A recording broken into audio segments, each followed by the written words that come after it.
নিৰ্মল কুমাৰ ব্ৰহ্ম খুব পুৰণা leader আপচৰৰ leader আছিল বড়ো আন্দোলনৰ সুদীৰ্ঘ সময়তে জড়িত আছিল আৰু UPPLৰ এতিয়া জিলা সমিতিৰ সভাপতি আৰু এটা সময়ত MC জনপ্ৰিয় ব্যক্তি হয় আৰু এতিয়া যিটো দেখিছোঁ মই আমাৰ ৰুণিকাটাত মই গৈ আহিলোঁ ৰাতিপুৱা বাতাবৰণটো অলৰেডি মানে নিৰ্মল আৰু সফল আছে আৰু তিনিটা দলৰ কেণ্ডিডেট BJP, AGP আৰু UPPL সমগ্ৰ অসমত 5টা সমষ্টিৰ কাৰণে আমি যুঁজিবলৈ গৈ আছোঁ 5টা সমষ্টিত আমি কংগ্ৰেছৰ বিৰুদ্ধে যুঁজিম কংগ্ৰেছ কোনো ঠাইত যাতে আহিব নোৱাৰে নিশ্চয় ইয়াতো আমি DPFৰ বিৰুদ্ধে যুঁজিব লাগিব কিন্তু কংগ্ৰেছৰ বিৰুদ্ধেও আমি যুঁজিম সেইকাৰণে NDA এলায়েন্সৰ 5টা সমষ্টিৰ কেণ্ডিডেট চবেই জয়ী হ'ব মই আজি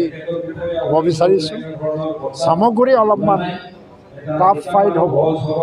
কিন্তু যিটো ধৰণৰ এটা ৰণকৌশল BJPৰ তৰফৰ পৰা অৱলম্বন কৰা হৈছে সামগ্ৰীটো আমাৰ চমৎকাৰ এটা ৰিজাল্ট আহি যাব আৰু চিডলি সমষ্টিত নিৰ্মল কুমাৰ ব্ৰহ্মই মই এটা অনুমান লগাইছোঁ 90ৰ পৰা 1 লাখ ভোট লৈ পেলাই জিকি যাব ব্যৱধানটো হয়তো বা 30,000 40,000 মান ব্যৱধান আহি যাব দেখা গৈছে যে বড়ো ৰাজনীতিত যিহেতু এতিয়াৰ অঞ্চলত ইতিমধ্যে 2025ৰ কাৰণে যিহেতু আপোনালোকৰ BPF আৰু ইউপিপিএলৰ মাজত যোনটো আলোচনা চলি আছিল সেইটো উপনিৰ্বাচনৰ কাৰণে কিবা ব্যাঘাত জন্মিব পাৰে নেকি নাই এতিয়ালৈকে যিহেতু দুটা দলৰ মাজত একত্ৰীকৰণ বা কিবা এটা হোৱা নাই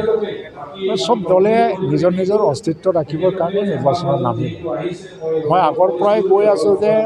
ৰাজনীতিটো গেম অফ পচিবিলিটি সম্ভাৱনাৰ এটা গেম শত্ৰু হিচাপে খেলিব নালাগে তো আমাৰ মাজত আলোচনা চলি আছে চলি থাকক মই বিচাৰোঁ যে এটা বুজাবুজিত আহিব লাগে আৰু এইটো এইবছৰ নহয় 2 বছৰৰ পিছত 3 বছৰৰ পিছত কিন্তু আগৰ নিচিনা এটা সংঘাতময় পৰিস্থিতি মই নিবিচাৰোঁ আৰু BPFৰ লিডাৰবিলাকেও এইটো বা নিশ্চয় ভাবিছে সেইকাৰণে 25ত কি হয় মই ক'ব নোৱাৰোঁ কোনো দলেতো নিশ্চিন্ন হৈ নাযায় নিজৰ অস্তিত্ব কোনেও মানে চাৰেণ্ডাৰ নকৰে তথাপিও আমি বহুত ক্ষেত্ৰত মানে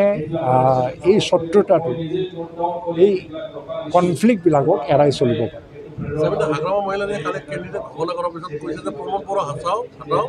BTC বাচাও এটা শ্লোগান দিছে এইটো বাই ইলেকশ্যনৰ কাৰণে আহিছে যেতিয়া আৰু এইবিলাক মানে বহুত পুৰণা বহুত বছৰ ধৰি মানে চলি অহা এটা শ্লোগান হয় আৰু মই একচুৱেলি জীৱনত এই হাতাও বাচাও শ্লোগান কোনোদিন দিয়া নাই মই জীৱনত ব্যক্তিগতভাৱে হয় ভাল নালাগে এইবিলাক এনেই পাব্লিকে শুনি পেলাই ভাল লাগে কিন্তু হাতাও বাচাও বুলি একো নাই মোৰ শ্লোগান নহয় এইটো ব্যক্তিগতভাৱে তেওঁ এই বাই ইলেকশ্যনত কিবা এটা হাৱা এটা তুলিবলৈ চেষ্টা কৰিছে কিন্তু ৰিয়েলিটিটো এইটো নহয় বাই ইলেকশ্যনৰ পিছত চবেই মানে ৰিয়েলিটিৰ ওপৰত বেছ কৰিয়ে চিন্তা চৰ্চা কৰিব মই ভাবোঁ খেলক চবে কংগ্ৰেছো আহক আৰু আজি অন্য দলবিলাকেও আহিব এটা সুস্থ গণতন্ত্ৰ হওক কিন্তু এক হাঁহিটো আমাৰ নিৰ্মল কুমাৰ ব্ৰহ্মই মাৰিব আজি মানে আদিবাসী সংগঠনবিলাকে কিছুমান নিজৰ সমস্যাবিলাকক লৈ পেলাই মোৰ সন্মুখত দাঙি ধৰিছে মই কেবিনেট মিনিষ্টাৰ হিচাপে যেনেকৈ তেওঁলোকৰ বহুত উগ্ৰপন্থী চাৰেণ্ডাৰ কৰিলে কিন্তু ৰিহেবিলিটেশ্যন সম্পূৰ্ণ হোৱা নাই ফৰেষ্ট ৰাইট এগৰ আণ্ডাৰত মাটি পাট্টা দিয়া ইছ্যুটো উত্থাপন কৰিছে বহুত ক্ষেত্ৰত হোৱা নাই 3টা জেনেৰেশ্যন 2টা জেনেৰেশ্যন বসুন্ধৰা আৰু বৈষ্ণৱতী এই 2টা মিছনৰ অধীনতো মাটি পাট্টা চলি আছে যদিও আদিবাসীবিলাকে বহুতখিনি সমস্যাৰ সন্মুখীন হৈছে আদিবাসী মহিলাসকলে নিজৰ যিটো পৰম্পৰাগত সাজ পোছাক সেইটো ৰক্ষা কৰিবৰ কাৰণে হেণ্ডলুম টেক্সটাইলৰ প্ৰজেক্ট বিচাৰিছে ঠিক তেনেকৈ বহুতকেইটা ইছ্যু আছে আৰু গভৰ্ণমেণ্ট অফ ইণ্ডিয়াৰ লগতো